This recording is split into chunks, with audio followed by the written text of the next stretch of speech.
Clerk will call the roll. Glenn Whitley, County Judge. Here. Royce C. Brooks, Commissioner Precinct 1. Present. Andy H. Wynn, Commissioner Precinct 2. Here. Gary Fickus, Commissioner Precinct 3. Here. J.D. Johnson, Commissioner Precinct 4. Here. Constitutes a quorum. Thank you. Our invocation today will be delivered by Preacher Aaron Haggard from the Cross Memorial Community Church in Hurst. After the invocation, please remain standing for our pledges. Let's pray. Our God and Father, Creator of all humankind, we come before you today very blessed, very thankful to wake up in this world you've given us, to wake up in the United States of America, the great state of Texas, in Tarrant County. Our God, we thank you so much for the opportunity to serve, whether it be in government, in our local congregations, in our homes, in our communities. And God, as servants, we come to you today asking for wisdom, that we might make good choices, for humility, that we might seek others over ourselves, and for faith, that we might seek you in all things. We thank you so much for your Son, Jesus Christ, that makes all this worth it. In his name we pray. Amen. Amen. I pledge allegiance to the flag of the United States of America and to the republic for which it stands, one nation, under God, indivisible, with liberty and justice for all. Honor the Texas flag. I pledge allegiance to thee, Texas, one state, under God, one and indivisible. Thank you, Reverend.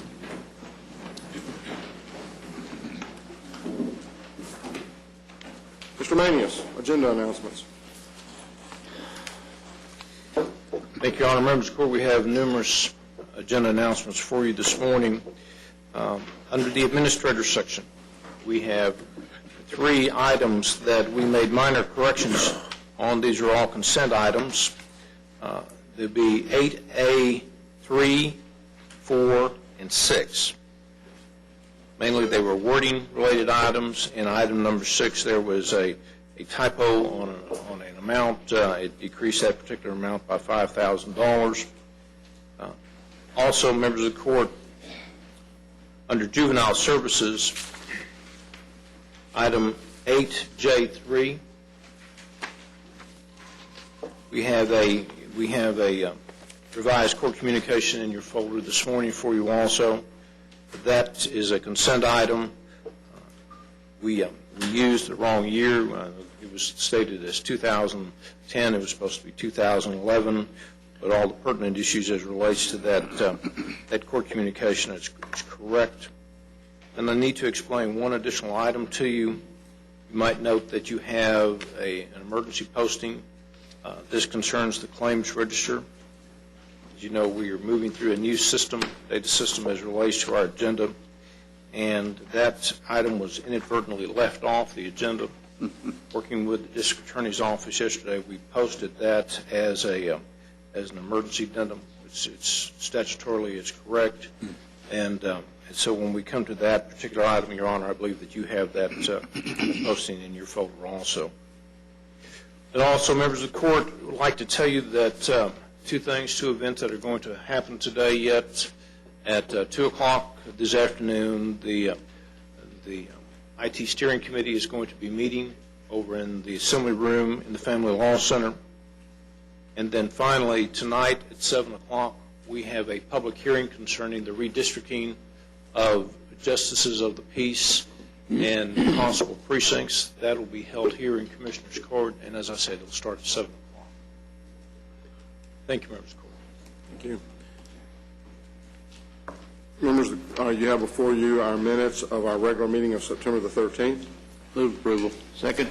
We have a motion and a second. Any discussion? Please vote. Motion passes unanimously. We have a couple of proclamations. It's my understanding that both are for ratification only, so I would move approval of items 6A and B. Second. We have a motion and a second. Any discussion? Please vote. Motion passes unanimously. We had in the Northeast area a community leader pass away yesterday, Leighton Railsback, who had been very active in our community and who passed away from cancer. And if it's okay with everyone, Commissioner Fickus and I would like to ask that the court be closed in memory of Leighton Reynolds Baxter. Excellent. Thank you. You have before you the consent agenda. Move approval. Second. We have a motion and a second to approve the consent agenda. Any discussion? Please vote. Motion passes unanimously. Mr. Manius? Thank you, Your Honor. Members of the Court, we have two additional items this morning for your consideration. The first one, we're requesting that the courts approve an extension as it relates to the banning of outside burning within the unincorporated areas of Tarrant County for a period of 90 days. So moved. Second. We have a motion and a second. Any discussion? Please vote. Motion passes unanimously. Finally, members of the court, on item number 2, we're requesting that the court approve the Tarrant County 911 Emergency Assistance District's fiscal year budget. It will be fiscal year 2011-2012. Just for the court's information, you might recall that budget was submitted to the court and a presentation was made August 30th, and at this time we're requesting court's approval. So moved. Second. We have a motion and a second. Any discussion? Please vote. Motion passes unanimously. Thank you, Your Honor. Thank you. Ms. Snyder? Whoops.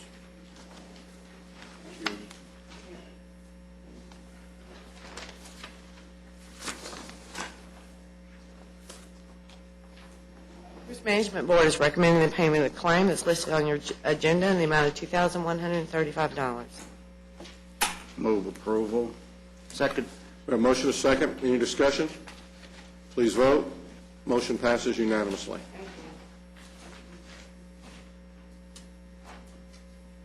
Mr. On item 1, on the district attorney's agenda, we ask that you accept the subrogation recovery of $8,208.53 in full satisfaction of the county's subrogation interest. Move approval. Second. We have a motion and a second. Any further discussion? Please vote. Motion passes unanimously. Thank you. Ms. Glenn? Move to receive personnel agenda. Second. We have a motion and a second to receive and file personnel agenda. Any discussion? Please vote. Motion passes unanimously. Good morning. Good morning. Good morning. I'm here to seek your approval for the salary guidelines for FY12 regarding the two types of salary increases that are included in the budget. The first one is a one-time performance payment. I just want to highlight a couple of key dates. Employees that are eligible for this increase, the regular full-time employees, including project employees, unclassified, and elected officials, must have been on board prior to August 1st, 2011. Those employees must receive an appraisal, those eligible employees, and they must receive a score of 2.95 or higher. Those appraisals must be completed by November the 4th and finalized, meaning that they've done the scores and they've had the discussions with the employees and the employees have signed off on them. District court judges and Court of Appeal justices are not eligible for these one-time performance payments. The project employees, the unclassified employees, and the elected officials, of course, will receive theirs without having received an appraisal because we don't do appraisals on those types of employees. The calculations will be done based on a September 30th salary. The one-time lump sum is performance payment will be equal to 0.75% of an employee's annual salary, which is basically 1/4 of a 3% increase. So, for example, we've given you a calculation example for an employee that we're earning $40,000.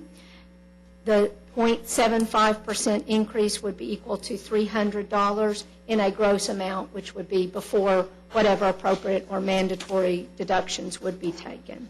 And we expect that with those appraisals being completed by November 4th for all employees in each department, then those increases would be awarded in December. So, but all appraisals for those departments must be completed before we can give anyone in that department their increase. Okay? And then to follow up on that, we will also have a proposed, included in the budget, an increase to base pay.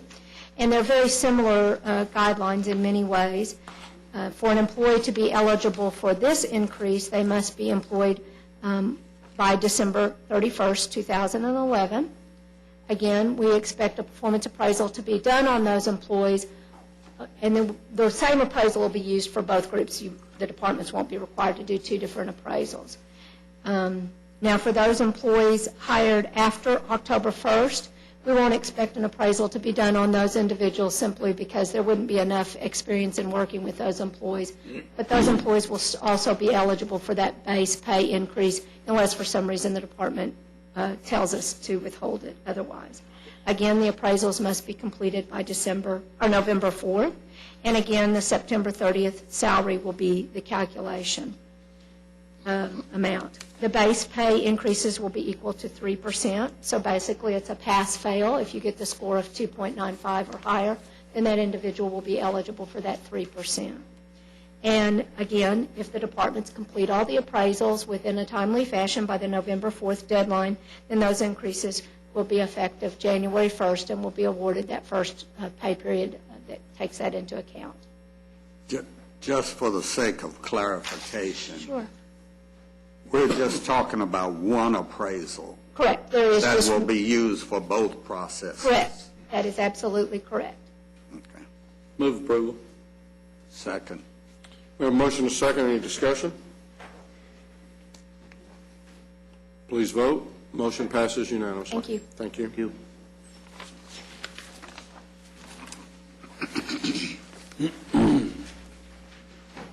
Information technology. Come on in, Kurt. Good morning. Good morning. Good morning. We're asking approval of the project addendum for the operation of the juvenile case management system. Move approval. I'll second. We have a motion and a second. Any discussion? Please discuss Go Live and how that went. Go Live went very well. As you know, we went live, started going live Friday with the conversion of all the data. We actually were ahead of schedule, and most everybody left by around 10 or 11 o'clock at night instead of 3 in the morning. The group then came back together at 5 Saturday morning, and the juvenile department worked very hard along with some of the IT staff, and we turned all the users back on at 6 p.m. Saturday afternoon, right on schedule. There has been a few fixes as we go along, but really everything has been very minor, and everything is running very smooth. And we'd like to thank the court for all of y'all's continued support on this, because without y'all's help, we would have never seen this completed and live. And I think we've got to recognize this is really a historic. Mr. Mania sent something out this weekend just to kind of, to remind us this is a historic type of a deal. This is the first time where you've had 3 basically of your largest counties in the state and the state go together on common software that will now be available or will be soon made available to all of the counties in the state of Texas. And so that means that a county as small as Loving County would be able to use a multi-million-dollar piece of software basically by the fact that they've got if they've got a PC in Loving County. That they can utilize that. And what I think it says more than anything is that through collaboration, we're saving counties from reinventing the wheel every time they want to go about doing something. And this was the first project that TechShare under the Conference of Urban Counties has been involved with. There were some kinks as we go along the way. I think we've ironed those kinks out. Mr. Manius is kind of heading up the adult portion of this now that we've got the juvenile behind us. Randy and his group has been very involved. I think this is really a giant first step toward doing this in all programs, whether it be the county clerk's area or the tax assessor collector's area or whatever it may be. I think it's an opportunity for us to work together with other counties and not reinvent the wheel and not be spending millions of dollars more than what we would necessarily have to spend. Right. And Charles Gray and his whole crew Yes. has been very instrumental in helping us get things moving. Kurt, I don't recall whether this is on the agenda for the IT Steering Committee meeting this afternoon, but I hope you would make yourself available to have some remarks about it. I will be at the meeting. It is not on the agenda, but I thought I'd open it with the We will announcements be for the meeting. changing the agenda to It will be on the agenda. accommodate this discussion. Just for point of information, we have two versions, right? You have the basic version and the luxury version. Right? Yes. The basic version is made available to all the counties who want it, or how does that work? And Charles can correct me if I'm wrong, but the basic is one level that a smaller county can get into if that's what they need, or the luxury model, which is what Tarrant County has rolled in to replace all of our I think legacy that's an systems. unfortunate description. Basically, what we're talking about, the Enhanced, full version, The full version. light version and full version. the basic model, or the basic software is the one that Texas Juvenile Probation Commission will be using. It's the ability of all juvenile probation officers to actually submit data to TJPC. The enhanced version is one where that it includes the basic model, and then on top of that, we've built software that deals everything from law enforcement-related activities to confinement-related activities to probation-related activities, and then finally also court-related activities. Okay. Two different versions then, okay. I like enhanced much Enhanced better than version. luxury. Yeah. We'll work with Kurt. Thank you. Right. Are there any other questions or comments or discussion at this time? Please vote. Motion passes unanimously. Thank you, Kurt. Ms. Brewer?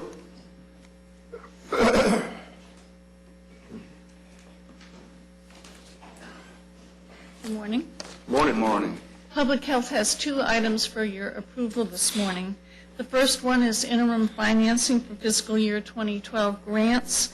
We have Refugee Health Screening, Advanced Practice Center, and Women, Infants, and Children, or WIC. And I will say that of the 5 that I brought to you a few weeks ago, we've received and you've approved 4 of those interim financing. We're just waiting for the Nurse Family Partnership. We've been given the award notice, we just haven't gotten the contract yet from Health and Human Services at the state. And on the Nurse Family Partnership, it is doing a tremendous job in this community, and we finally got through the negotiations with the state to bring them around to the fact that we're doing things right in this community. And so And we have the all, money should follow. and we have all the nurses on board, so. Excellent. Move approval. Second. We have a motion and a second. Any discussion? Please vote. Motion passes unanimously. Our second item is to approve the addition of 2 vehicles to the Public Health Department's vehicle fleet. These are not new vehicles. These are vehicles that were turned in by another department in the county, and this will allow us to have more of our TB outreach staff driving vehicles so that they can do the direct observation therapy for our TB patients. Move And- approval. Second. We have a motion and a second. Any further discussion? Please vote. Motion passes unanimously. Thank you. Mr. Beecham?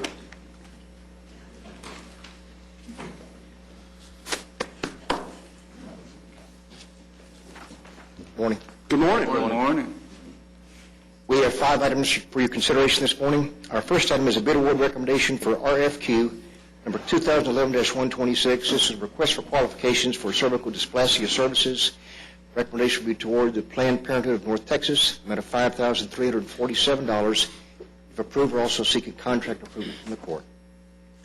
Move approval. Second. We have a motion and a second. Any discussion? Please vote. Motion passes unanimously. Number 2 is also a bid award recommendation for our bid number 2011-131. This is our annual contract for medical examiner supplies. Recommendation would be toward a per enterprise basis, awarding to the 15 primary and 14 secondary vendors as shown in your court communique. Move approval. Second. We have a motion and a second. Any discussion? Please vote. Motion passes unanimously. Our item number 3 is another bid award recommendation for our bid number 2011-139. This signing a contract for the purchase of police package vehicles. Our recommendation will be to award on a per enterprise basis, according to the 10 vendors as shown in the court communique. The bid that was received from Grapevine Dodge should be rejected for not including the federal disbarment certification. And the bid that we received from Holiday Ford should be rejected for not including the delivery information that's required. I move for approval. Second. We have a motion and a second. Discussion? We still buying Crown Vics? They're available on this bid, yes, sir. We actually included a 2011 year model. The 2013 Crown Victorias will not be available till after December. That's a savings of about $1,702 per unit. With all the awardees, as we've recommended, that's every police package vehicle known to mankind. But our plans are, as I understand, to purchase Crown Vics at a considerable For our savings. fleet. Yes, sir.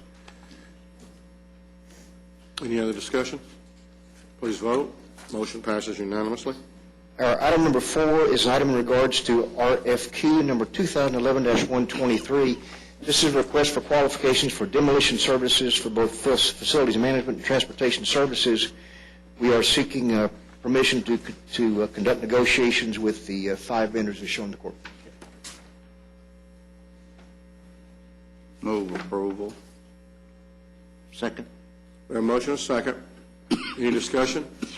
Please vote. Motion passes unanimously. Our next item is an item in regards to bid number 2011-120. This was a bid for structured cabling system for the new county jail project. We are recommending rejection of all bids and seeking permission to rebid with revised specifications. I move for approval. Second. We have a motion and a second. Discussion? Please vote. Motion passes unanimously. Jack, one of the things I would like to ask that you maybe talk with your purchasing board about is, I know we've discussed this a little bit in the past, but we serve as almost the purchasing agent for a lot of different entities that enter into interlocal agreements from things that we do. In talking with some of the folks from our regional councils, we had a meeting last week, HGAC and a few others add a little percentage on there for kind of a reimbursement for the work that they're doing. And I'd really like for us to explore the possibility of us doing that in the future for agreements that we go when somebody enters into an interlocal agreement with us. Because while I think we provide an excellent tool and an excellent opportunity for other folks to use and to basically purchase off our bids, we end up, in effect, doing a lot of that work. And I think if we could be reimbursed for a portion of that, if the city doesn't have to have a purchasing department or near as large of a purchasing department because we're doing a lot of that for them, there may be some opportunities for us to recover.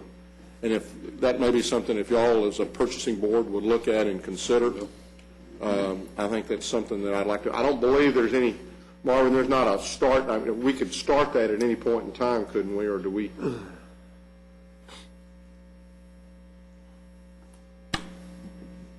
What are we starting? It would be like a percentage of, if we were to say we're going to try to recover some of the costs of our purchasing department because we do so many contracts, and how many interlocal agreements do you have buying off of our? Right about 400 and something, I believe that's correct. So 400 different agreements where folks are purchasing off contracts where we've gone out, qualified it, and done that. I believe that the HGAC charge a percentage. I don't know what the percentage is, but they charge a percentage of all purchases, and that goes back to HGAC for putting together those bids and for doing that. As long as we do it on a go-forward basis. Right. I know we couldn't do it on anything subsequent, but if we could just say, as we approve new agreements and as interlocal agreements with folks to purchase off those contracts, they will understand that a portion of that is going to go back, either of the purchases or however it would be determined. Maybe it's a fee. The buy board actually charges the vendors to, when that award is made, they pay a percentage. I'll certainly put it on the purchasing board agenda. I can tell you that all the interlocal agreements that we have, in a way that's misleading to a certain degree, in that everybody doesn't buy off every contract that we utilize. So you see a large number of right at 400 thereabouts, 400, 375, 386, something like, I forget the exact number. So please understand that everybody won't be participating every time off our contracts. That's been our goal from 16 years ago, for all those participating entities to buy off all of our contracts. That's just not the case, because some are cities, some are counties, some are ISDs, some are water districts, some are rural fire departments. The only downside, again, I'll put it on the agenda and let the board decide what direction they need to bring to court for us to take. In talking with the vendors, in talking with a lot of the entities, in most cases, they actually utilize the Tarrant County contracts because there is no fee involved.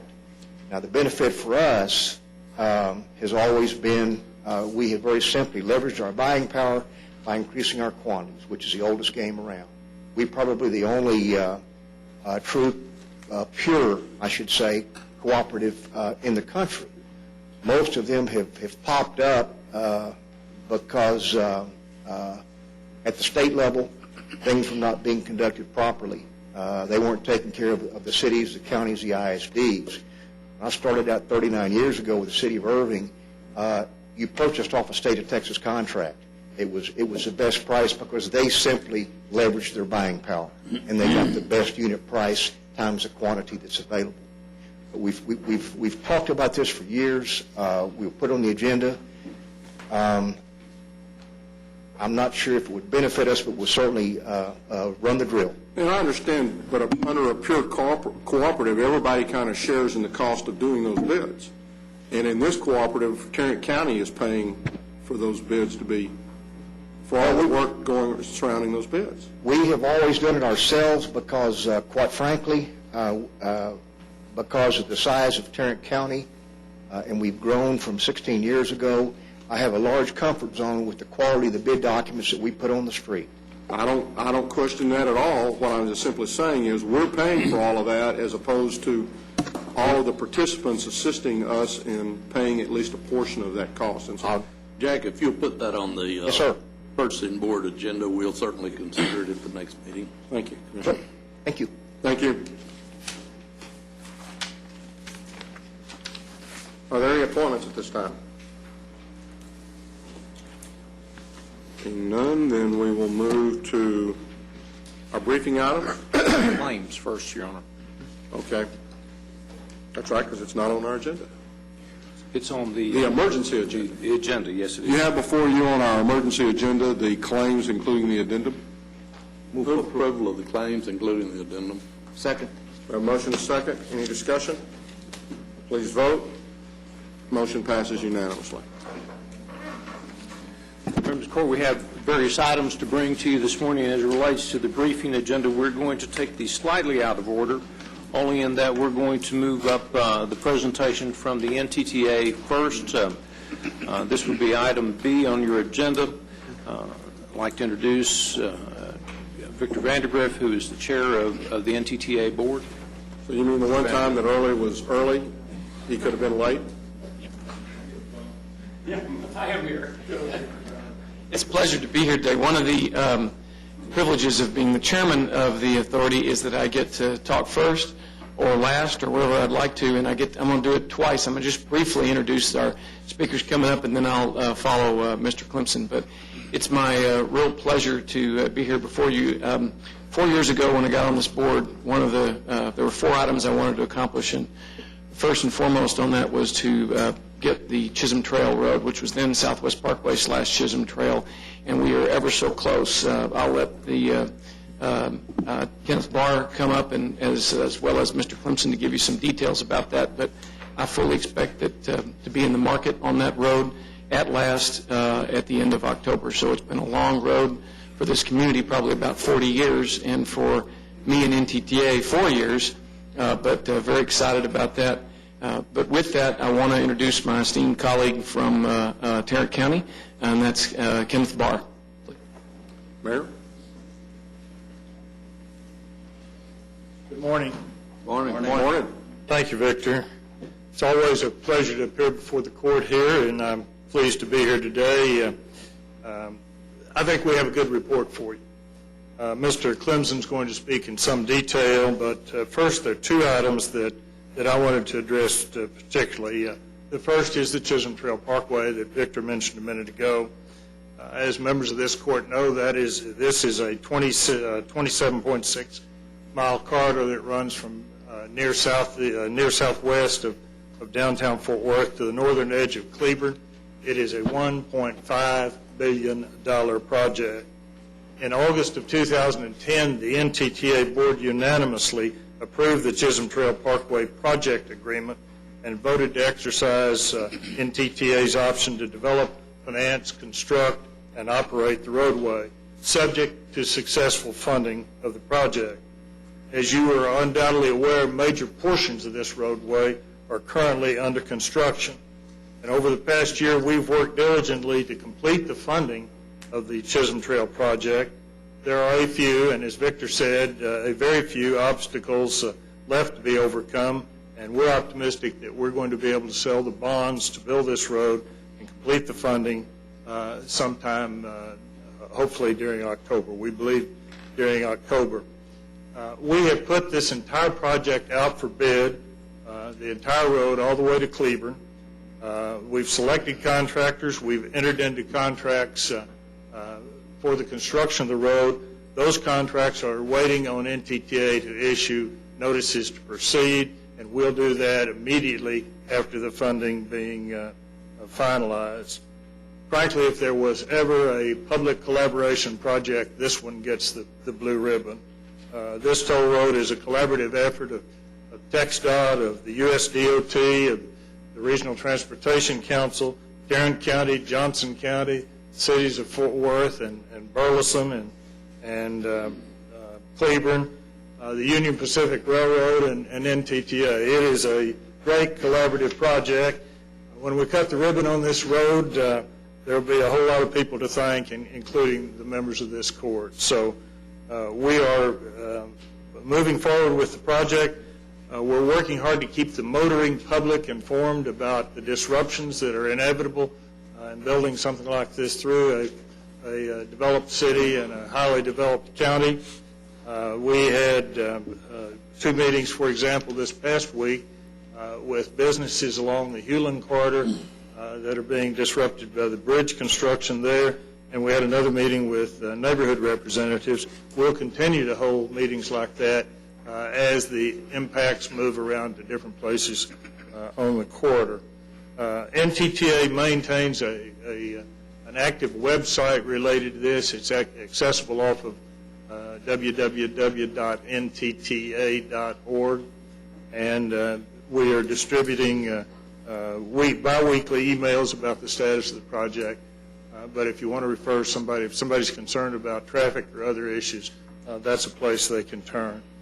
At this time, we anticipate that the entire length of the Chisholm Trail Parkway will be open for traffic in mid-2014.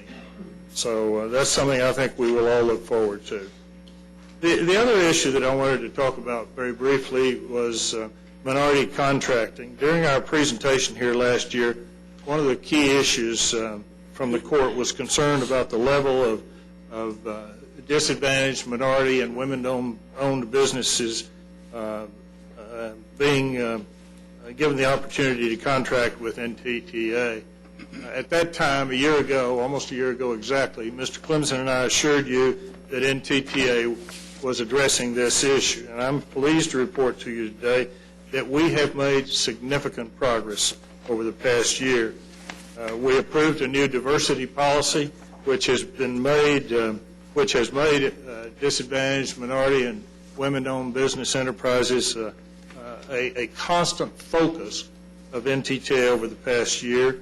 We've increased spending with DMWBE's firms by $23.1 million between 2008 in 2010.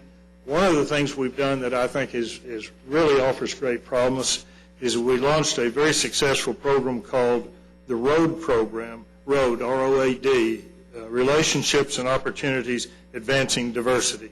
The ROAD program seeks to promote and facilitate relationships between prime contractors and consultants to foster opportunities for DMWBE firms to participate in larger contracts. This is a program that we've already started winning awards for. It has created an environment that speeds up the relationship building process, and it cultivates growth for minority firms by pairing them with prime contractors for mentoring and for opportunities for cross-pollination of ideas. The first class under this program graduated earlier this year, and we've almost doubled the size of the class for the group that just started into the program a few weeks ago. I'm really proud of what NTTA has accomplished in this area. Mr. Clemson and his staff have made this a priority, and frankly, the results are good, and we're pleased to report that to you. So now, with that, let me turn our presentation over to our Executive Director, Alan Clemson, a loyal Tarrant County resident, who will provide you with a more detailed state of the art. Thank you. Before you go to that point, I did have some concerns last year about the purchasing policies of the NTTA, especially as regarded minority, disadvantaged, and women contractors. I want to thank you for listening. I have seen great strides that y'all have taken in the past year. You've made a lot of progress in making your purchasing policy more inclusive, in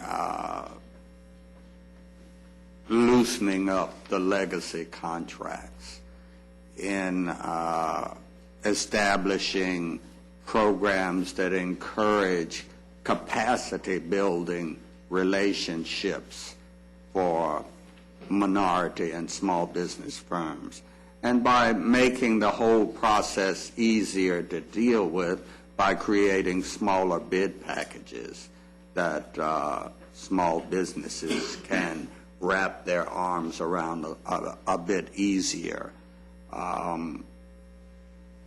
Thank you for having listened.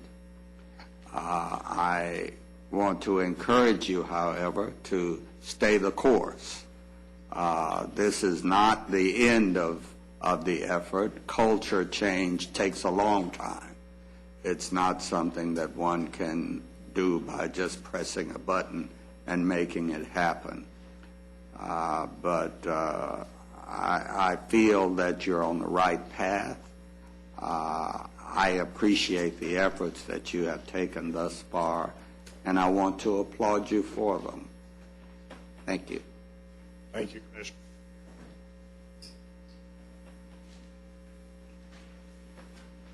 Thank you very much for the kind words. I appreciate that. We do take that part of our mission seriously, and with the support of the board, we've made some great progress. I'm here to bring to you the accomplishments we've made over the 2010 and give you an idea of what we're doing in 2011. I know that your agenda is busy, and I'm going to move through quickly so we don't spend too much time talking about things that I think the board may already be aware of. Revenue is the most important thing, I think, and certainly to start on is an appropriate spot. It's $396 million, and as everyone would expect, almost all of that revenue comes from tolls. And that is the only source of revenue we have is the tolls. So that's why the issues of our collections that you heard and read the paper are so very important and that we work on continually. Our 2010 budget versus actual, you'll see that we did have a small decline in actual revenues, and that was basically in our other revenue categories. Our ability to project and anticipate toll revenues is quite sophisticated and is not perfect, but has been quite reliable and strongly accepted on Wall Street as a good mechanism to ensure our investors that our debts will be properly addressed. Go back for a second. Uh-oh, I'm in trouble. Your budget showed revenue available for capital projects, 113, and you were going to spend 114, so you were spending everything pretty much. The actual 2010, 95 is what you ended up with. You spent 33. What is the board's intention with regards to the remaining 62 million? And if that's an ongoing type of a deal, what are you planning on doing with that 62 million? Those projects that weren't completed in 2010 roll to the 2011. So every dollar is associated to a project of that 95 of the balance at 33 million. So you'll see in a 2011 capital plan where that carry forward. The capital plan would start with the beginning balance. We are starting to, and we can show, not necessarily in this presentation, but in a capacity model that where there is in the future after our pinch point, where there may be times where there will be excess capacity in our system, et cetera. But that amount of money will carry forward to 2011. The 2010 budget, we showed you the 2011. It's up. It's basically up in the estimated revenue, the operational maintenance. It's all targeted in 2011. The increase is all targeted to the increase in capacity of the project. You'll see a slight decline in the coverage of all debt from 1.58 to 1.44, but way above the requirements that are in our trust agreement. So along what we just said, that estimated capital improvement deposit, that 93 would be, there would be 62 million added to that 93.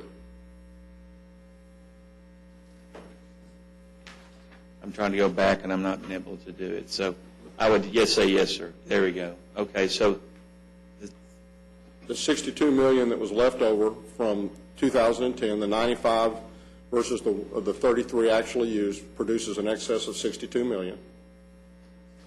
So the 93, you would add 62 million to that, and that should be 155 million that you're looking for capital improvement fund this year. Well, let me scroll to the next page, or if I lost our view, is the chair taking my my control of the keyboard away? Yes, sir. I think you're right. I'll have to catch up with you on that one. But the capital improvement fund for 2010, you're just quicker than I am on that calculation. I'll have to get back to you. Okay. Judge. CPA. I know. What do you do? I mean, just. I would progress forward, but I can't. Now you can. Okay, I'm sorry. He's with you. Judge, this is the one that kind of the first two slides were intended to set up, and I'm sorry that I missed that specific point. But basically, is our ability to manage our revenue and our debt. The issue that the board has talked about and the board has worked hard to manage to is what we call our pinch point. In 2013, 2014, we approached closely, more closely, of our available revenue to our required debt payments. And so we are very mindful, and in the next 2 or 3 years, the board will spend much of its time making sure that those lines don't get too close. We have our industry is based on revenue, and the rating agencies, our trust agreement, have to see a certain amount of revenue in excess of debt service that gives them assurance that we can, in fact, pay our debt. The next issue is we do continually do refinancing and refundings and restructuring of bonds in our debt structure. We've had 4 such events in 2010 and 2011. You'll see that we have many more events that have actually taken place or will be scheduled to take place as it relates to the Chisholm Trail Parkway. Each one of these debt issuance requires a tremendous amount of support and effort out of our financial operations, and by fine-tuning the debt, reducing our debt service capacity, and making that as efficient as we can is one of our very effective ways to reduce our operating cost. Who is NTTA's financial advisor? RBC is the firm. Yes, sir. Ron Morrison is the lead representative on the account. Where's RBC located? Royal Bank of Canada. Royal Bank of Canada. And they are a international firm that they have offices, substantial offices all throughout North Texas. 5-year capital plan, Judge, this may give me a chance to catch back up with your thought. This shows you all of our spending flows as it relates to revenues and its allocation into our various capital programs. It shows the carry forward of the balances. This is adjusted as every project hits obstacles and will allow us to move forward. I would like to ask if I could get Janice Davis, our Chief Financial Advisor. We could certainly get a few moments of your time, come by, and then show you that in a little greater detail. Because again, I would have expected that the 2011 beginning cash available would have been up by $62 million, and it's only showing 12. Well, we have employee bonuses and incentive programs we have to. Don't be saying that. You're in a live mic there, brother. I know. The new billing process that has been much discussed in the newspapers and such with the NTTA. We were able to work with our legislative delegation in the region to have a streamlined a billing process that's put in place. No longer will you see some of the articles about people with tens and $20,000 late invoicing fees. That has been capped at $200. We were able to get this accomplished with support of our legislative delegation, with hard work of our board, without having a negative revenue impact on the agency. This went into place September 1. We will now begin a very aggressive initiative working with our board, and it's one of the issues that Director Barr has been very outspoken about is toll enforcement remedies. We need tools. I think you've probably heard Chairman Vandergriff on many occasions talk about we need now some tools, enforcement tools, to cause people that aren't paying their tolls to pay tolls. And these are registration block, vehicle registration block. These are prohibiting people from driving on our roads. There's administrative processes that we can put in place that will incentivize our customers that aren't paying to pay their tolls. We do collect 92%. 3% of that number is of the remaining balance is uncollectible, but there's a group of 3% of our customers that we're looking for on a daily basis to incentivize them to pay their share of riding the roads. This just basically gives you an idea of a little more comparison of our old process to our new.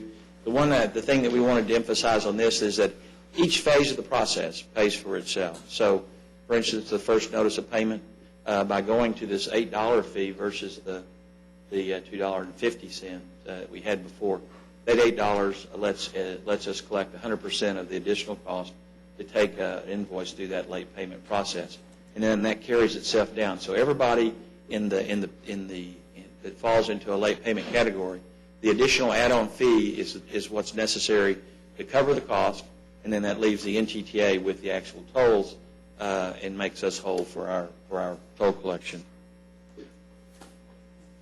This goes back to the minority procurement. I think there's been a lot of discussion about it, but this kind of gives you a quick look of 2008 to 2010 to show graphically how we've progressed through the process, and we'll continue to show that. We are very proud of the work that the staff has done. We do that vendor outreach, the road programs, as Director Barr has talked about, and this is the map that gives you the look at the total NTTA. And while I'm on this map, I wanted to introduce Elizabeth Mao, who's our Director of Project Delivery. Elizabeth is the one that's responsible for designing and constructing all these roads. So she's the one that's on a day-to-day basis worries about making the Chisholm Trail Parkway plans, specifications, contracts, construction, and design. Very important.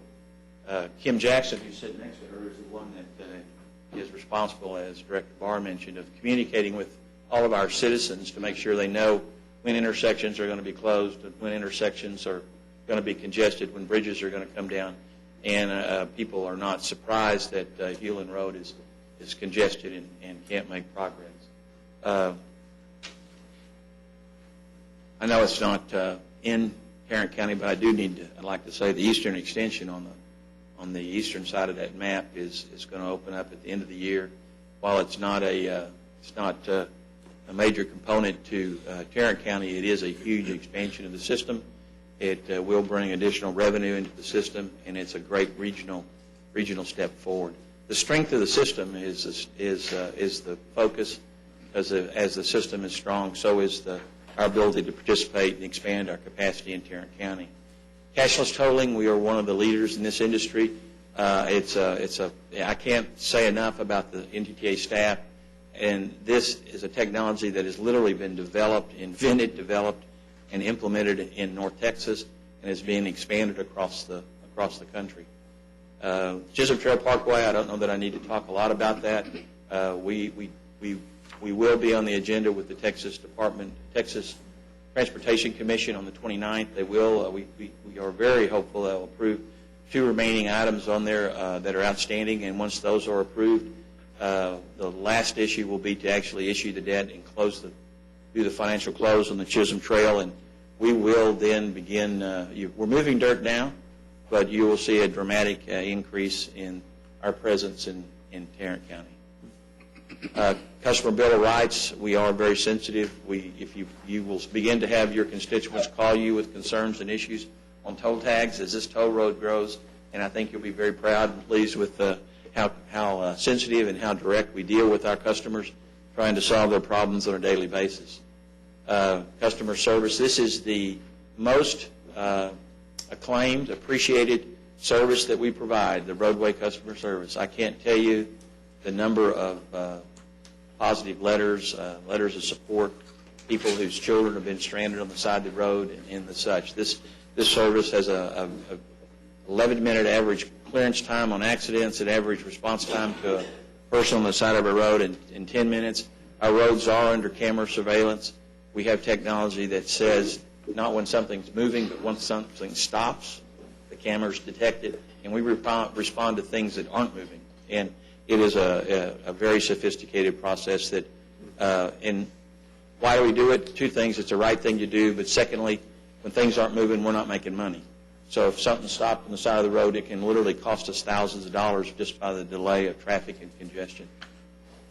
So in effect, there's not a number to call. It's just when something stops, your cameras detect that and you send somebody to find out what's going on. We do have a number you can call as well, but it's a technology that shows when something stops. And we need to get it off the road. The snowstorm, Snowmageddon cost us $5 million in revenue. So that just shows you how events can affect our revenue and how sensitive we are, and things that we're going to put in place to minimize that in the future. So we need to keep the roads clear. We need to keep things off the road so we can maximize the revenue. A fun thing that we're doing, this is a deal that Kim Jackson has spearheaded, is our Dallas Cowboy toll tag. And so we will be selling that with the Cowboys for $22 and something cents, and people can place that on their car instead of the more handsome orange tee, but that they prefer to have the Cowboy star. And that'll be a fun issue. We think it'll be a money maker for us. Also, we think it'll help us get the toll tag in the press, in the media. People will be talking about the Cowboy toll tag, and I think it'll be something that'll help from a revenue standpoint, but also from a communication or marketing standpoint. We hope to one day have Texas Rangers or Mavericks or Horned Frogs or. That's exactly right. We hope to kind of expand that. Yeah, Go Frogs. Cats. We hope to push that initiative forward, and that covers our discussion this morning. We're NTTA. We're very proud of what we do. We're very proud of our employees. We have Carrie Rogers here, our Director of Governmental Affairs, who many of y'all know and work with, and her job is to be responsive to your questions and to help you and make our relationship as positive as we possibly can make it. So if there's any questions, I'd love to. Alan, on the Chisholm Trail, Johnson County portion, describe what that road initially is going to be. That road is will initially be what they call as a Texas Super 2, where it'll be a 2-lane barrier-divided road, 1 lane each direction, with passing lanes every 3 or 4 miles, I think is about the out. And it will be a toll road, so we're just basically going to build part of the road. It has the capacity and revenue supports it, then we'll slide over and expand it to a 4-lane road some later day. Is this similar to, was it 281 coming north out of Austin? I don't think it's it's not as a toll road, it's a state highway. I mean, it's a state road. No, it's the road I'm talking, maybe it's 183 coming north out of Austin. I think it is one. I think It's 183. Maybe It goes toll for past just a little ways until it hits into 281, and then you come north off Yeah, that. it's a toll road, and it's 2 lanes. I'm not sure if it's a very large median in between. I'm assuming you're doing one strip, 20 kilometer, and just making it 2 lanes versus. Elizabeth, why don't you come on forward here? Tell us what you're building. Introduce yourself. I couldn't hear you. Go ahead and introduce yourself. Elizabeth Mao, the Director of Project Delivery for the NTTA. Okay, what the question was, give me a description, well, I think you gave me a description of the Chisholm Trail portion in Johnson County, and is that similar to the 183 coming north out of Austin, which I know you don't have a thing to do with, so. I do not believe it's similar. I believe that's a wider landscape. The only one that I know of actively open to traffic is in Tyler. Okay. It's very similar, that the positive barrier, crash barrier in the middle, and side slopes to the outside. So that's the only one I know of currently. Now, eventually that will, I mean, you're in the median in the middle, but eventually is that going to widen out, and will those 2 lanes end up being on one side, or how's that going to? Correct. There'll be no throwaway work. We're going to use the northbound side. Okay. And we're going to have both directions of traffic on the northbound side. And then when, what Mr. Clemson said, when capacity and revenue says it's time, we will widen. But what we'll do is we'll just build the other side of the road. So there will be very little throwaway work, just some of the ramps. And so eventually when you take the medians out, then that'll be the 2 northbound lanes, or 3, because they'll probably put a 3rd lane in the middle there. There is only planned to be 2 in both directions, but we will always keep a median in the middle. Okay. I had one other question. On the managed lane projects, the DFW connector, which I believe is a TxDOT project, the North Tarrant Express, LBJ managed lane project, you're collecting all the tolls on those? Yes, sir. Okay. No ownership, but just collecting? Just collecting the tolls. Okay. I have a question or a comment. As we go forward, it's going to be increasingly important for Tarrant County folks to have toll tags. And to that end, in all of our tax offices, we are selling toll tags.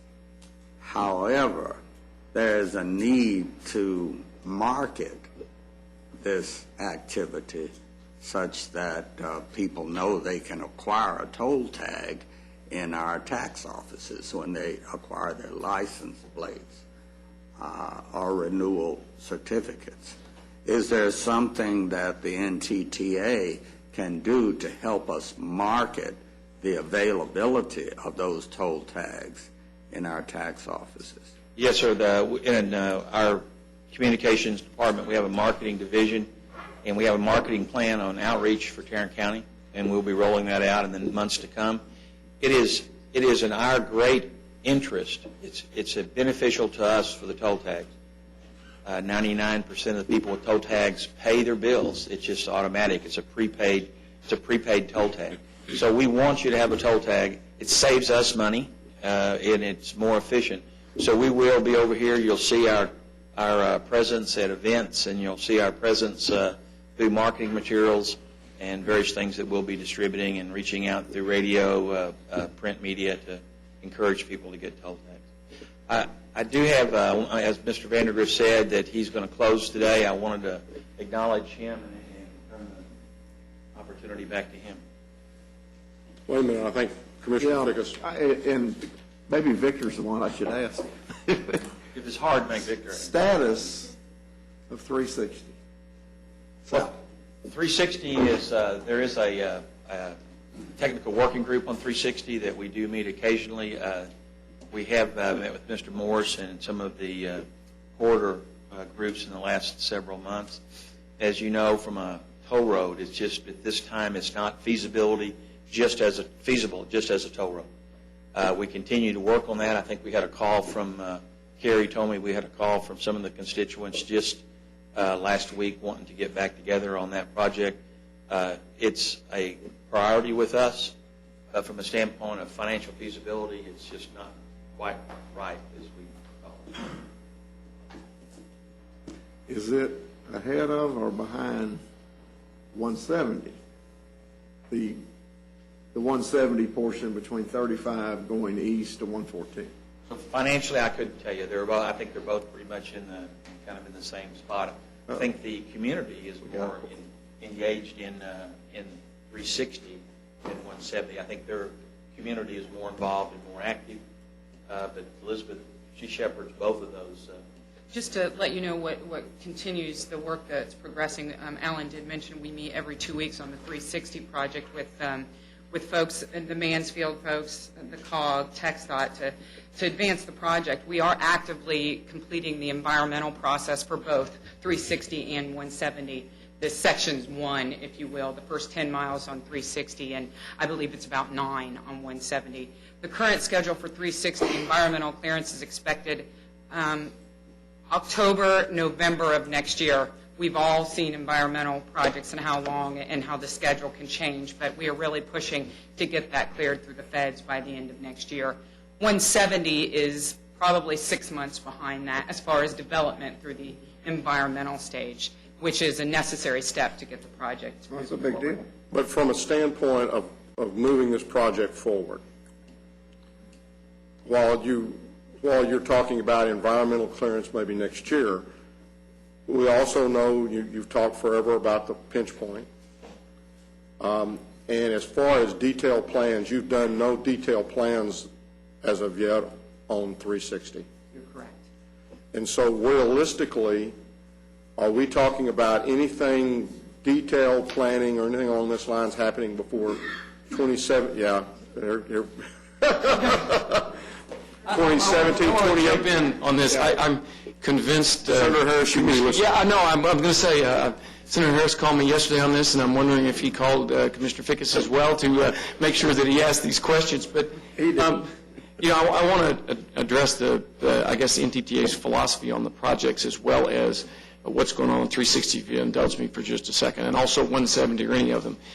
NTTA's role is to advance all of these projects at the maximum speed possible to get to the point to where a decision can be made on whether it is toll viable and it's ready to go to the market. So like, for example, on 360, we're doing all that we can, putting millions of dollars into moving this project forward, getting it through the environmental review. Until we get through the environmental review, we cannot set for certain the alignment which allows us to put the road project in terms of the detail together. The second thing we want to say about this or any of the other projects. The only comment I'd make about that is that you may have to do that before you put the boat, but you've already got the access roads built. Absolutely. And so let's not get too carried away with, we know where it's going to go. Absolutely. But there could be some shift in that. The other issue, though, which I think is important to note is just like Chisholm Trail got built or is going to get built, and it's a Texas 2, things change. But yet we are going to constantly work with Michael Morris and the RTC, with TxDOT, with the communities involved, to come up with ways to get these projects out. That may include, if it's not NTTA, we waive our role in this quickly and move it to the private sector. Not sure that these roads are private sector developable at this point, but it also may be doing it in sections. It may be pushing the envelope in creativity to get these roads out. So we understand that these roads are important. They're economic development tools. There are necessary transportation issues. They may not be as toll viable as you'd like for these big projects, but we're doing what we can to move these things forward. So we will not be the reason projects are delayed, is I guess the bottom line I want to say. We will continually move them forward. And if our pinch point, which is well talked about, which is that date approaching us in the next couple of years and will exist for a couple of years, 2 or 3 years after that, If that keeps us from being in that position to do it, we'll move it to the next party. We did not stay, for example, in the way of the managed lane projects. And initially, that vote, by the way, was an 8-1. I was the only one saying we should waive on these projects, but ultimately the rest of the board came along in the same direction, and we did. So just wanted to address that. Does that help a little bit more in that regard? Thanks.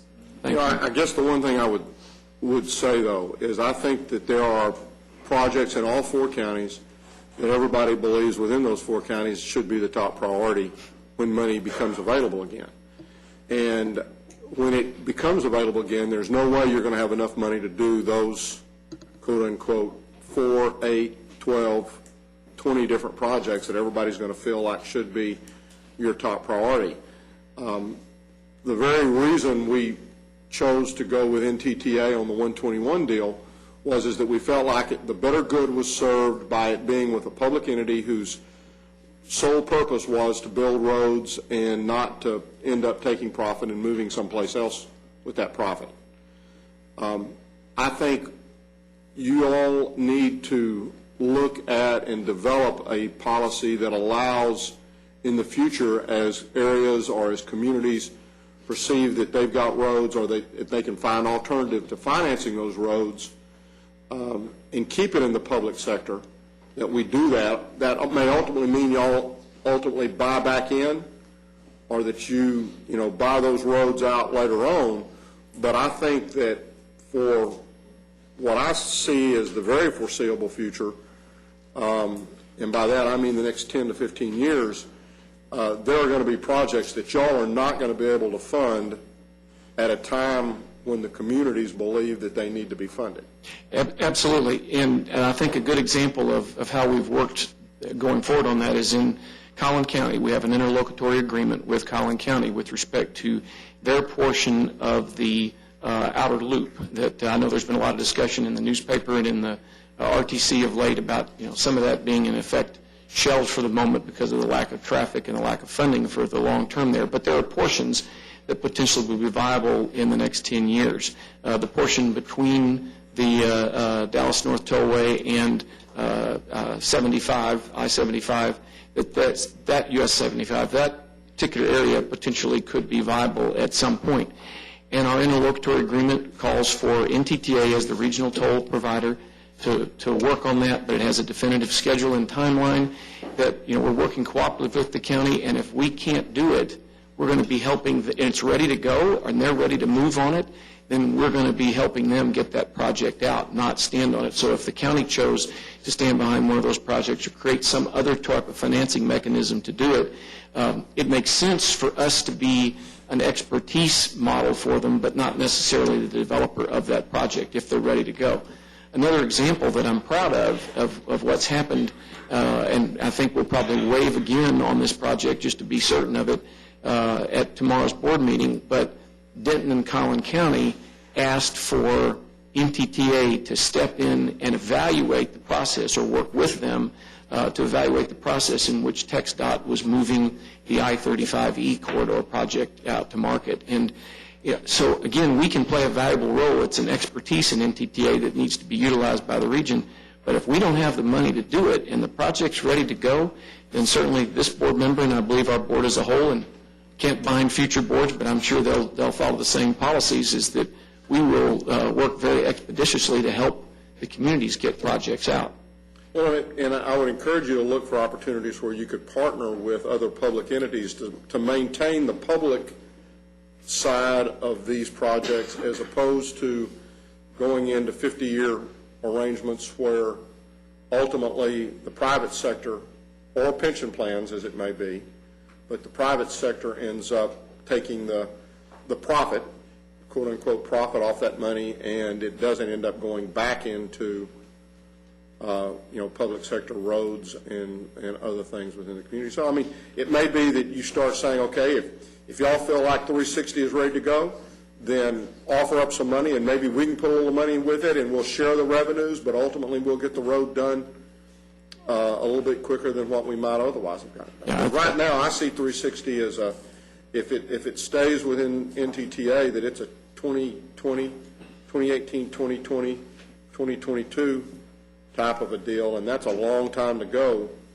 for a section that I think is pretty close to being financially feasible right now. Yeah, well, and I certainly share those sentiments, and we want to move it forward. And as you know, I'm a resident of that part of the county, so that's very important for me personally to be able to go back into the Arlington-Mansfield community and not have to worry about people coming after me for not doing my job. We all talk with the senator on a regular basis. Yes, I'm sure.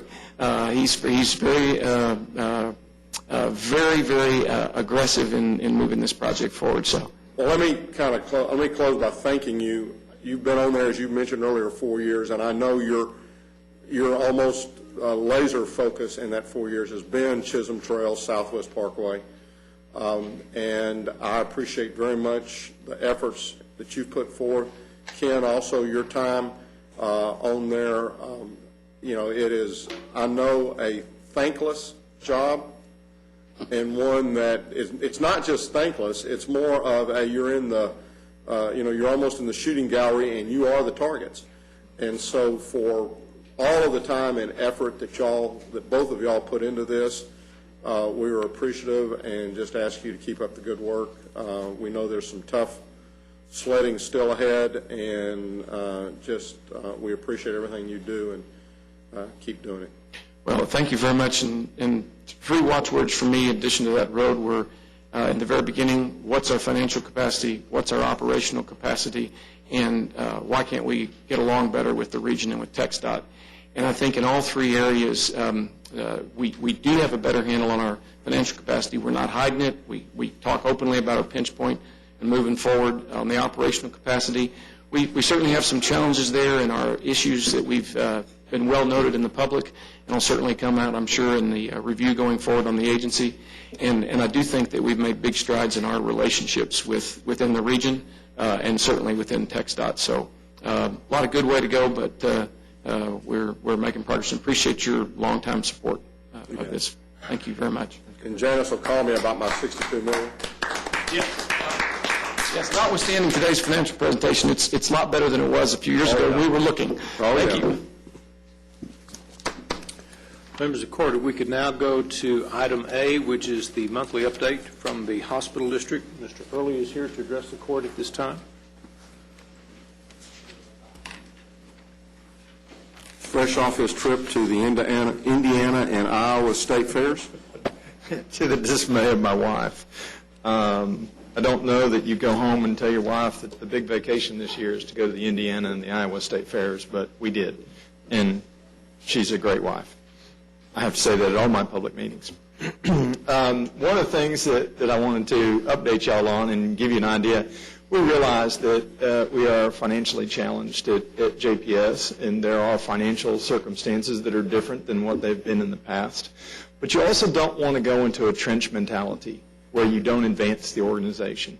If you become so concerned about the financial situation and you don't make certain reductions in other areas and increases in others, you'll never move an organization forward. And one of the small things that we're doing at JPS is a cleanliness program to make JPS look better at all times. And what we've done, when you come to the campus and take a look now, you'll see we've taken all the brick on the first floor, and we'll be moving up to the other floors, and we've painted the brick. We've made it a lighter color. It brightens up the hospital, and it makes a big difference.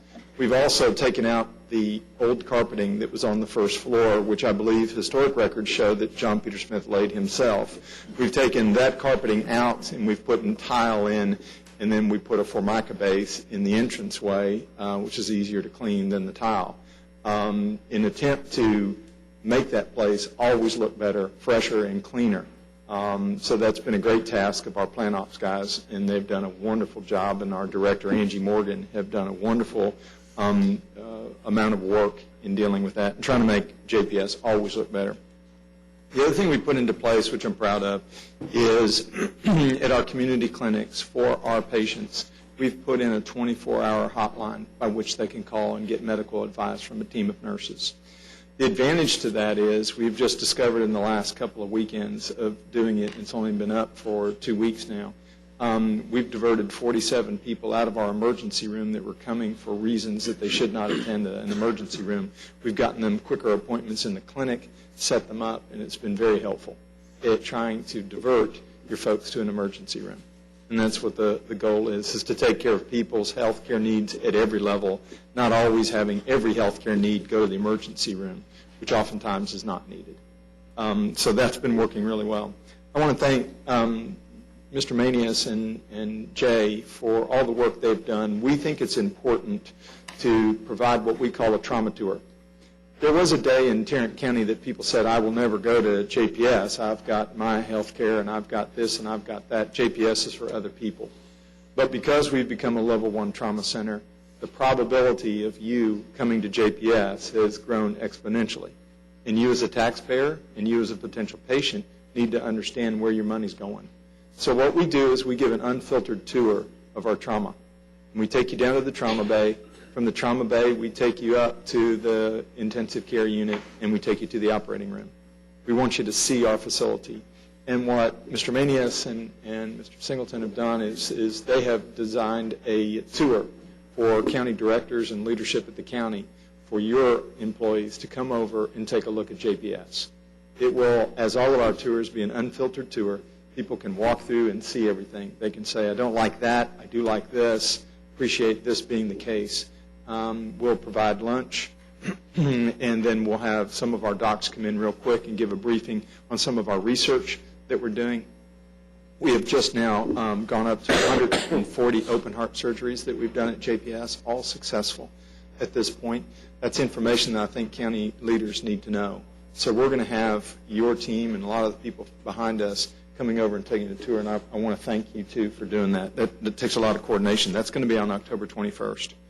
The other thing, 2 last things, I'll tell you that we have struggled with our emergency department to get our patient satisfaction scores to levels that we want them to be at. They have historically been in the first percentile. And previously, someone at JPS thought it was probably a good idea if you didn't know what the patient sat scores, therefore they might be good. We don't take that attitude. We always report to you what our patient satisfaction scores are, whether they're low, whether they're mid-range, or whether they're high. And historically, board members and you as elected officials did not know what our patient satisfaction scores are. Our patient satisfaction scores in our emergency department have been in the first percentile. That's not the percentile you want to be in. You want to be in the 99th. In the last month and a half, and this is not a trend yet, but in the last month and a half, we've moved from the first percentile to the 18th percentile. It's a huge jump, and that's due to bringing a group of new docs in. It's due to bringing new nurses in, and it's a rejuvenation of those that have been in our ED having a different attitude towards the patients that come through there. So at the same time our patient satisfaction scores are coming up, our left without being seen rates continue to drop. We're staying lowered at a single digit, which 2 years ago was at 21 and 25% left without being seen from our emergency room, is now down into single digits. And it stayed in the single digits pretty much for the last year and a half. So we're making some progress. Although slow, I'd rather move an inch forward than the 2 feet backwards. So just to give you an update on that. The other thing is, over the past 2 years, we've been working with the Southside Church Alliance and Fort Worth ISD for our 19th school-based health center. And through the work of area churches over on Hempel, 2101 Hempel, we have now created our 19th school-based health center. And we could not have done that without the financial help and the wherewithal of some of the contracting companies in town, construction companies that gave their services free, the church that gave all the land to it and the facility for it, and the Fort Worth ISD. It was a collaborative effort, as you just heard from your IT and the work y'all been doing collaboratively, and the work that y'all have, that NTTA did collaboratively. We've done some of that same stuff, and that's why we have a school-based clinic. And it may well be a good model that we can use in your precincts to try to figure out how we, in shorter financial times, come up with additional dollars through other groups that have not traditionally either been there or even been asked. So do want to tell you last that my uncle, who is the county judge in Loving County, is very offended by your comment. He texted me, and Uncle Skeeter is mad at you. He texted you, he didn't email you? No, he texted. Is that because he didn't have a computer, or was that because he? The computers aren't a problem, electricity is, but we're doing well. We're moving ahead. Tell Skeeter I'm sorry next time you. I'll tell him that you're okay. Thank you all very much. If y'all have any questions. Yes. Robert, I've gotten a couple of calls in the last week or so about clinic closings. Mm-hmm. There are a lot of rumors out there about which facilities are being closed. Mm-hmm. I know you were very specific when you presented your budget as to the 3 clinics that were being closed and the patients moved to other operations. But I continue to get calls about other clinics and about shortening the hours of operations of existing clinics. Would you speak to that? Sure. I think anytime you go through a budget like we went through, people tend to either get nervous, concerned, or will report things that aren't quite accurate. And we've had a couple things. In fact, I've been quoted by some in the organization of other clinics closing that were not closing. The issue that I think that you've dealt with is the Everman School-Based Clinic and looking for the its Everman hours. School-Based Clinic is one, and the clinic at the Riverside Community Center is the other. Right. And Riverside was one of the 4 that we did report. It's very much like triethnic. It's a very low percentage of patient base with a larger facility closed. It was one of the initial 4 that we had discussed. So I think it's all a matter of trying to constantly communicate, constantly try to distinguish between what is fact and what is rumor. And everything that we reported in the budget is still the way that it is, and there's been no additions or changes other than looking at some of the hours of operations. And I think it's paramount on our part to always inform you as the elected officials. And sometimes we can beat the micro line that goes to your office quicker, and sometimes we can't. So I think that sometimes we make a mistake in not getting information out as possible, as fast as possible. Some of those are mere discussions and haven't even gone into reality. But we'll keep you, your staff, as well as all the rest of your staffs up to speed. So where are we on the Everman School-Based Clinic? I met with Chris Doherty, who heads up our community clinics and our school-based programs, and we're looking at what we need to do. In fact, I believe that he called Kathy to get on your agenda. If not, Kathy, I know that he was getting on your agenda to give you a briefing of what some of the ideas were so that you would have an understanding. Our population's low there at Everman from students, but it doesn't mean that place is closing.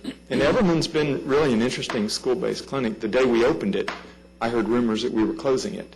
I had a school official from Everman come to me after the ceremony and say, I'm not sure why you did this because I hear you're closing. We've never wanted to close Everman, and we're not going to. It does have an issue with its Not if I can help it. Well, and not if we can help it either. I think we all work too hard to get Everman there, so I don't see it closing at all. It's not even on the agenda. It's not even on the list to do. I think we all need to look at the numbers of students that we have there and figure out what's the best way we can support it so that it never does close. That's our goal. Well, Everman was one of those unique school-based clinic that wasn't designed to serve just a particular school. Right. It actually serves the entire school district. Right. And there should be enough kids in that school district population to keep it busy. We might need to do a little more outreach and let the individual schools and campuses and families know that it's there and that it's available to them. I agree wholeheartedly. I appreciate your comments. Anything else y'all have? Okay. Thank you, Robert. Thank you all very much. It's good to see you, sir. Members of the Court, we could go to item C. This concerns the update on the 2006 Transportation Bond Program. Mr. Skinner is here to address the Court at this time. Good morning. Morning. I'll give you a brief update on where we stand with the Transportation Bond Program. We'll take a look first at the projects that are under agreement. and the projects that have been completed. And we'll look at the project schedules. You know, sometimes we have schedules that will shift with regard to some of our projects. We'll take a look at that. And then we want to have a discussion with you with regard to ways that the court would like to allocate excess funds that we've realized in our program. Currently, we have 26 interlocal agreements executed with the cities. Our investment is a little over $70 million. We have 5 local project advance funding agreements that have been executed with TxDOT. We have our county investments a little over $17 million for those projects. We have 5 projects that are active using commissioner discretionary funds, and we'll take a look at what these projects are in just a moment. And I believe last year I told you we had about 10 to 12 projects that were completed. This year we have 18 with a county investment of over $20 million. Each year we want to show you the program funding allocation by fiscal year. As you can see, in 2011 and 2012, these are the 2 years when we anticipate a lot of activity in our program. And from my experience over the past year, we've certainly seen an increase in activity as projects have been moving forward. We anticipate that continuing next year as well.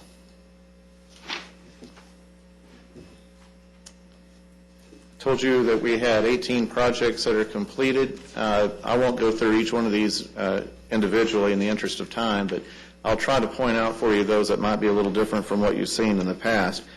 I don't think there was anything on this slide. We have Great Southwest Parkway at Interstate 20 and the Business 287 intersection improvements. So those projects were completed this year, as well as the Denver Trail extension. Glade at Pool is an intersection improvement that was completed earlier. And then this summer we had the Great Southwest Parkway at Mayfield and the Mayfield at 360. Those were also completed. And the Gilman extension was in Precinct 2. I don't have an asterisk here, but it did utilize precinct discretionary funds, and that was completed in the summer. So we have a lot of activity that's occurring. I mentioned to you that we have 26 projects that are under agreement. This is a long list, so I won't go through each one of these either. But there is something that I would like for you to note. It's a little different from what you've seen in the past, and that is that the projects that are under construction are represented with the green dot, and you'll notice that there are going to be quite a few more projects that are under construction at this time. Collins has just recently let, and North Collins at Green Oaks is under construction. Green Oaks Boulevard is a project that is it's essentially complete. It's open to traffic, but we're still waiting on some closeout items for that project, so I'm technically calling it under construction. Same thing with Mansfield Webb at Silo. You see the estimated completion date of June of 2013, but that project has really come in much sooner than that anticipated, so that's nearing completion. Golden Triangle Boulevard is under construction. FM 156 realignment is open to traffic. We're again waiting on final sign-off from TxDOT on that project. East Rosedale is still under construction, and FM 1187 widening in Precinct 1 is also a project that just recently let. Lake Ridge Parkway is a project that recently let in Grand Prairie. SH26 as well, and this is the pool to John McCain Road. This is part of the scope change that the Commissioners Court took action on recently. Bel Air reconstruction is nearing completion. Ruth Snow Drive in Keller is also under construction. And Bowman Springs Road in Kennedale is open. I believe that's open to traffic, and I think they're just doing some closeout work on that project. Little School Road and Sublette Road are also under construction. The US 287 frontages in Mansfield, I had the opportunity to take a look at that project. The frontage roads are open to traffic, and the turnarounds are being constructed currently. North Tarrant Parkway is under construction and hopefully will be completed in the next few months. Longhorn Road is open to traffic, and I believe there are just some final things that need to be complete at the intersection with Business 287, and that will be complete soon. So as you can see, there's quite a bit of activity that's occurred over this past year, and we're certainly excited about that. With regard to the commissioner projects, there are 5. Dirks Road is now under construction. Bowman Springs Road, this really is referencing the second bridge. It's utilizing the discretionary funds, and my understanding is that that project has just recently let. Lake Ridge we mentioned, and FM 1938 extension is under construction in Precinct 3. So lots of work going on. On the Dirks Road widening, I'd just like to point out that that's part of the Southwest Parkway Chisholm Trail project. That project is moving along nicely. With regard to the project schedules, each year we want to keep you informed as to what's happening with our projects. This is just a summary of the changes that we've seen. We've had a few projects that have advanced, such as the Mansfield Webb at Silo, and that's great. We like to see projects being completed sooner than later. But we've had 34 projects that have delayed. But out of that 34, we've had 8 that have delayed for more than 1 year. This is a 10-year program. We're in our 5th year of our program, so we want to make sure that you're aware, especially of any projects that are delaying for more than 1 year, what those projects are. We've included a slide to show you what those changes are by project. Staff has had the opportunity to meet with the cities that are represented by these projects. Each of the cities have indicated that they are still interested in moving forward. They are not interested in removing the projects from the program, but we did want to make you aware of what those projects are. Good news is that we have a lot of projects that are scheduled to go to construction next year. We have 7 in Arlington. You can see the 3 projects in Colleyville, Ash Lane, and Euless. We talked about Lake Ridge, but Grand Prairie also is looking forward to Lane Creek also going to construction. SH26 we mentioned, Melbourne and Hearst. We have 4 projects in Mansfield. I believe that Callender may be the first one out of the gate. And Bailey Boswell is now currently under design, and they anticipate going to construction next year on that project. So that's, we're certainly seeing a lot of activity. I would also point out, too, at this point that we are working with the T to get an updated schedule from them. In fact, at some point, we anticipate being able to have them come out and provide you with an update on where they are with regard to TexRail. I always like to show you photographs of some of the projects. I'm not a photographer, so please bear with me. Sublet Road in Kennedale, this is going to really enhance traffic circulation where the high school access road is. You can see that the utilities are being moved. Dirks Road, this is a little bit dated photograph. They actually have pavement down on the ground now, so that's moving along quickly. Has the city of Fort Worth moved to annex that road yet? My understanding is that they have, yes. Yes. Longhorn Road, it's under, I call it completed again. We're still finishing out some items on it, but it was originally a 2-lane road with a center turn lane. Now it's a 6-lane boulevard with curb and gutter and a median, so that is a very nice facility for travelers in that area. We found one. Heck of a run. It's a really nice project. And another project that's completed is Glade at Pool. Originally, it was a 4-lane intersection. But one of the things that we've talked about as part of this program is that we want to be able to see projects that not only enhance congestion, but also had a positive impact on air quality. And this is a good example of how this particular project will lessen or reduce the vehicle idling at intersections. So we're excited about that. Yes. So I just wanted to show you through photographs some of the work that's been completed. But at this point, as you know, over the course of the last few years, due to the economic conditions in our nation, we have seen the cities have been able to bid out projects for less than what they originally anticipated. And as a result, we've seen excess funds in our program. There's various options that we could consider. The judge has asked that we include that in the presentation, and those are the various options that we've looked at, and certainly we can have a discussion on. But staff does have a recommendation that we would like to put forward for your consideration. It states that realized excess funds in the 2006 Transportation Bond Program will be allocated equally to each court member's discretionary bond fund on September 30th of each year. Excess funds are realized when a project is complete and accepted by the respective community. A reserve fund of $500,000 will be retained for a contingency. This is a recommendation. However, we understand that you may wish to have comment on that. We'd be happy to take any questions that you may have. The reason that I had asked that they put in some various options were that, I think there's about how much money do we think we're talking about? Initially, what we're showing is realized funds is approximately $1.4 million.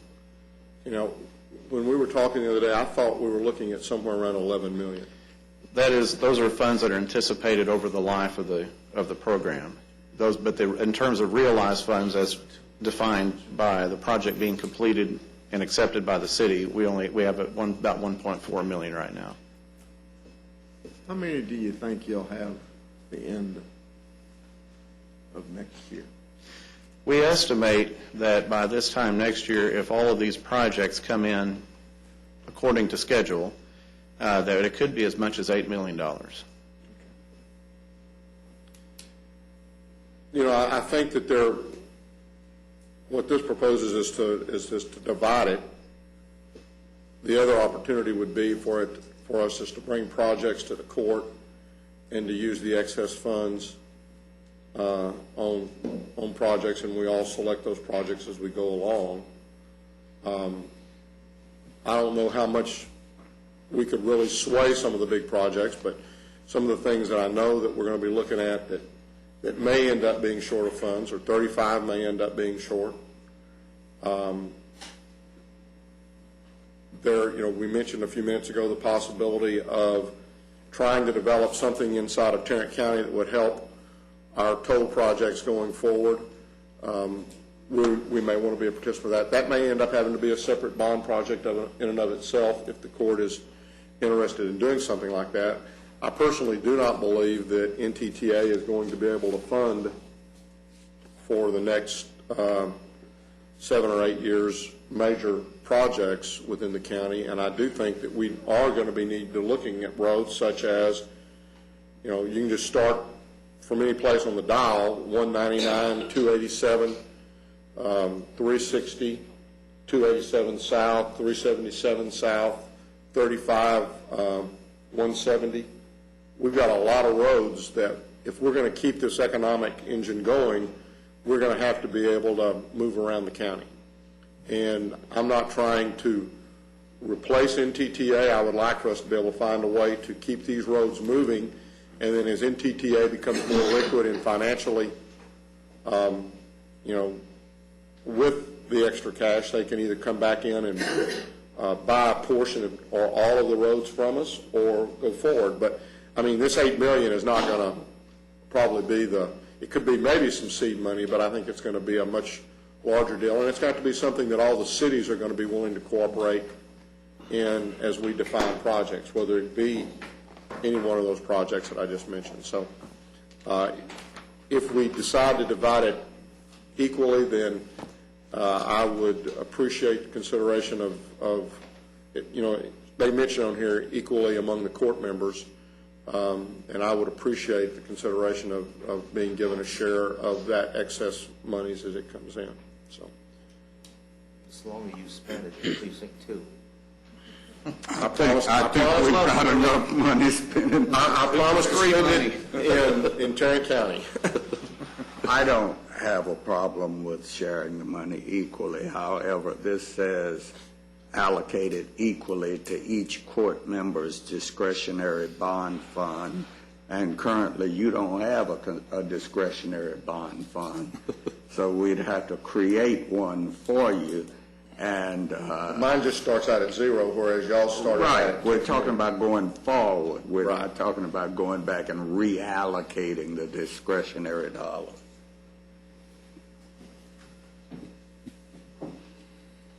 Was that in the form of a motion?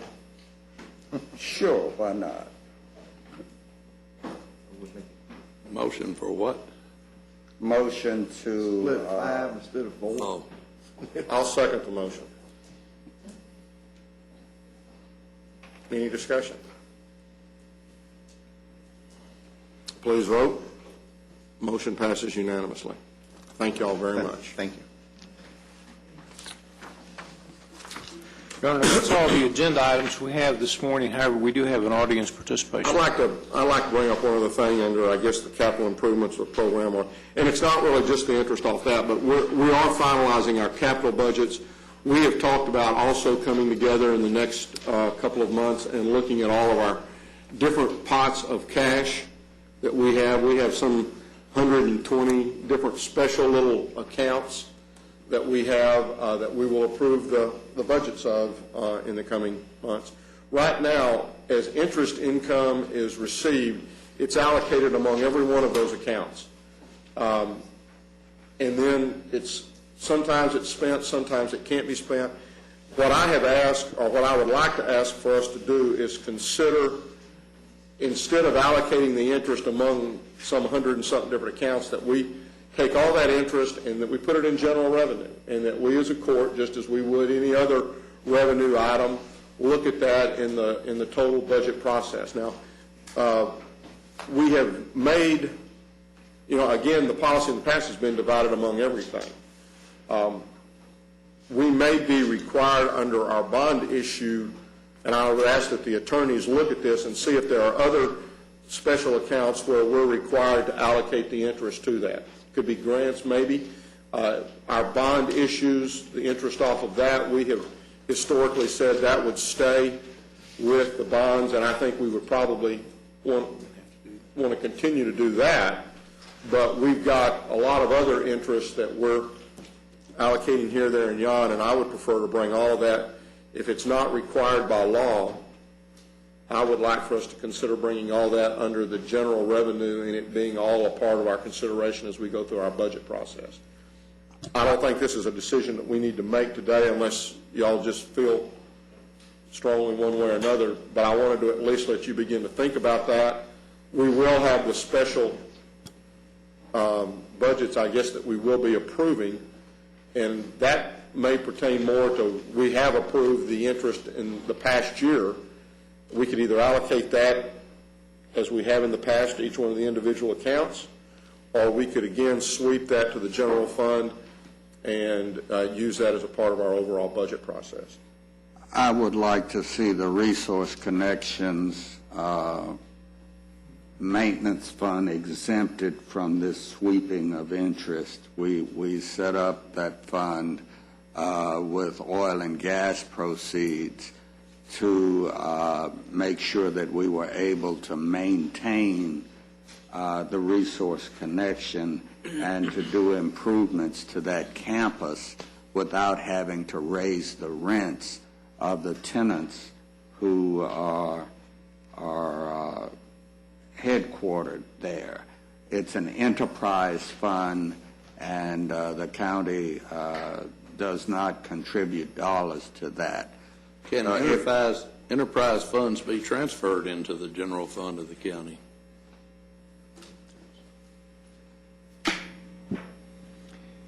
I've made myself a note. We will look at it. By the way, the resource connection you're talking about has a interest income estimate for next year of $3,091. The total amount that you're talking about, the special purpose budgets excluding the bonded debt funds, is at the bottom of this list. $128,975. And I understand that that's low. It's a small number. I'm not sure it's totally immaterial. That's exactly the point. I appreciate the information about the $3,000, but that won't always be the case. We're talking about a matter of policy here, not what the interest rate is currently. And I would like to see the resource connection interest exempted from this sweeping into the general fund. And I certainly don't have a problem with that. I would also note that we do contribute money to the resource connection. Well, we put $1.6 million in air conditioning over there a couple of years ago. That is true. That's absolutely That's correct. been more than a couple of years ago. That was before we established this fund. So, I mean, I think that bottom line, we've said, and I agree, I want the interest income to stay over there. But I would also say that when it comes to something that the resource connection needs, if they need it, we're going to end up, if we go through the gas revenue, the county's still going to be there to do that, and I think will continue to be. And it just allows us to make those decisions on an ongoing basis, as opposed to, you know, we put $2,000 or $3,000 a year into a courthouse protection fund, and it just keeps growing. We don't ever use it when we could, and, you know, $128,000 may not, it's a couple of jobs, and it adds up. So I think that instead of us spreading it all around, and we'll have this general discussion again, you know, I keep saying we're going to have this thing in November, but I think we're going to look at a lot of what we've got up as little cash balances here, there, and yon, and hopefully try to bring those back all under. We probably need to get this issue posted on our agenda so we can really do something good about it. We can make a motion and do something along that type line. Yeah. Any other discussion? And we do not have any no items on the Justice of the Peace or Constable. No, that'll be this evening. We do have an And we do have an audience participation. Dr. Bruce Engelman, would you come forward, please, and please state your name and address for the record.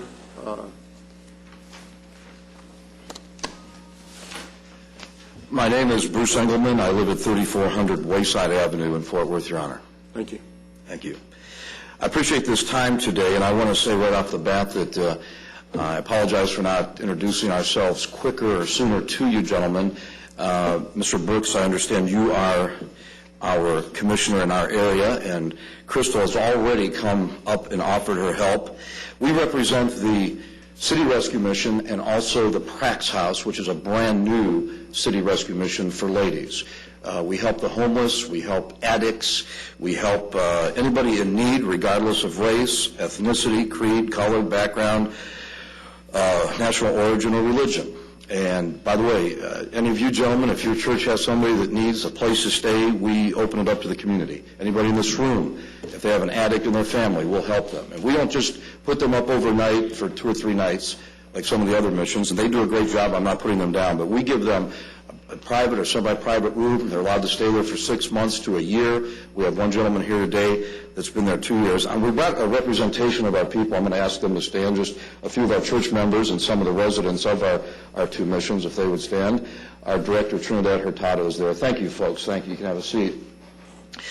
And because of the economic plight nationally, we are faced with shutting these 2 missions down. And I know it's not your fault, gentlemen, because you probably didn't even know we existed, and that's why I'm here today. I should have been a little more proactive, but I just lost my wife to cancer, and we lived down at MD Anderson for a year. We get 100% cooperation from the city of Fort Worth. In fact, the city has told us crime has gone down in this neighborhood. We're about 3.5 blocks from JPS. JPS cooperates with us 100%. But when it comes to the county, it seems like the county wants not only not to cooperate with us, but the county wants to close us down. I have sat by idly for 5 years and paid my taxes. I used to love Elvis Presley because he always paid all of his taxes and then some. President Kennedy used to turn back in his salary or give it to charity every year. I'm red, white, and blue. When we said the Pledge of Allegiance to the Texas flag, a tear came to my eye. I'm proud to be a Texan. I love America. I believe in paying my taxes. But we have a situation here where we are not supposed to be paying taxes. And I went ahead and paid them for 5 years, but I cannot afford to pay them anymore. Our people went without water last week. Next week, their electricity is going to be disconnected. Now, Mr. Wright rushed up to me, and I am so thankful because Ron wants to get together with me. He was not aware of the situation. I'm simply coming to bat. Forgive me for my passion, but I'm coming to bat for the homeless. I thought government worked for the people. I don't know what's happened to our country. I thought the job of government was to protect and to serve, but because we don't, here's what happened. I finally went to the tax appeal. We protested this year, and unlike the good sentiment I've gotten in this room from Mrs. Diamond, Ann Diamond over here, and Crystal and Mr. Wright, there was almost an antagonistic attitude toward our mission and what we're trying to do. And I told these folks, 3 appeal commissioners and 1 representative of the tax assessor's office, I said, if we don't get some help, we're going to shut these missions down. We have to. And these people are going to be homeless. And it was like, well, okay. Again, I have not gotten that attitude here at all today. We go into debt every week at our mission, about $500. I'm in the red every week at our mission. We're a medium-sized church. We're not a large church. We're not a super church. We're not a mega church, as they call them today. We oversee the auspices of this mission through the Baptist Temple, a church that's been in town since 1952. And we rely on the offerings and tithes of our people and the donations of churches throughout Tarrant County and the state of Texas. Many of them have had to cut back their monthly support. We don't take 1 red cent from the government. We don't cost the county any money. But we need some help. And, you didn't contact us within 48 hours from getting the certified letter, and you didn't sign on this dotted line, and you don't have this form or that form. Jesus said, the letter of the law killeth, but the spirit of the law giveth life. What is the sense of having laws if we can't help the homeless and the hungry? And so I'm frustrated. I'm not mad at anybody. I'm not pointing my finger at the tax assessor's office, and Mr. Wright is a brand new assessor, and I can tell we're going to have a good relationship and a good rapport like we do with the city of Fort Worth. I'm a chaplain with CAPA. I'm the head chaplain of the Forest Hills Police Department. We're in the public high schools with Athlete Outreach International. We have a faith-based RU program, and we're just out there in the community. We bus in the kids from the ghettos and projects that the other churches don't want in their services. We're trying to help. We're trying to get kids off drugs. We're trying to help the gangs. The police appreciate us. The city appreciates us. But it's like Tarrant County wants these buildings closed, and I don't understand it for the life of me. And I'll be glad to open it up for any questions, gentlemen. Well, I appreciate your comment, but because it's not an agenda item today. Yes, sir. We're precluded by law from responding. We cannot respond. Now, what we can ask you to do is to get with Mr. Manius and with Mr. Wright and see if they can help to resolve your issues and your concerns, and then we can later agendize it so we can respond. Great. But unfortunately, because it's not on the agenda, we are precluded from responding to it today. Are we precluded from clearing up a discrepancy? You'll have to ask our attorney. Why don't I just clear it up and then let him tell me to hush if I'm wrong? I won't do that. Tarrant County is not trying to close you down. Thank you, sir. There's a difference between Tarrant County and the Tarrant Appraisal District. They are 2 separate bodies, one having almost nothing to do with the other. We've got 8/10 of a board member on the Tarrant Appraisal District. Now, we have had great success. My office has had great success over the years in helping churches and other nonprofits to claim their nonprofit status from a recalcitrant Tarrant Appraisal District. But we can't help if we don't know there's a problem. That's why I'm here, sir. Thank you very much. I appreciate that. As I said, I didn't think the commissioners were even aware of our mission, much less the plight. And I put on my form today that we are simply here to acquaint you, gentlemen, and the court with the mission and let you know that we've just been running into a brick wall. And I went to my prayer closet, and the Lord said, go talk to the commissioners. I bet they don't even know about your mission, let alone this tax issue. So I appreciate that, sir. And I do know it's almost a separate entity. Yes, sir. Thank you.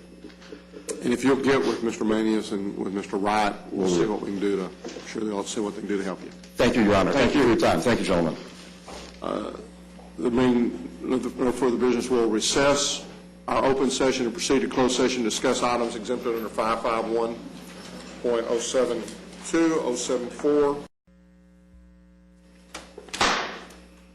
Having returned from closed session, we will now address the following matters.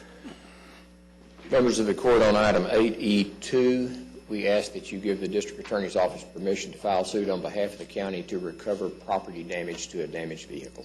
So moved. Second. We have a motion and a second. Any discussion? Please vote. Motion passes unanimously. Thank you. There being no further business, we will adjourn again in memory of Leighton Railsback.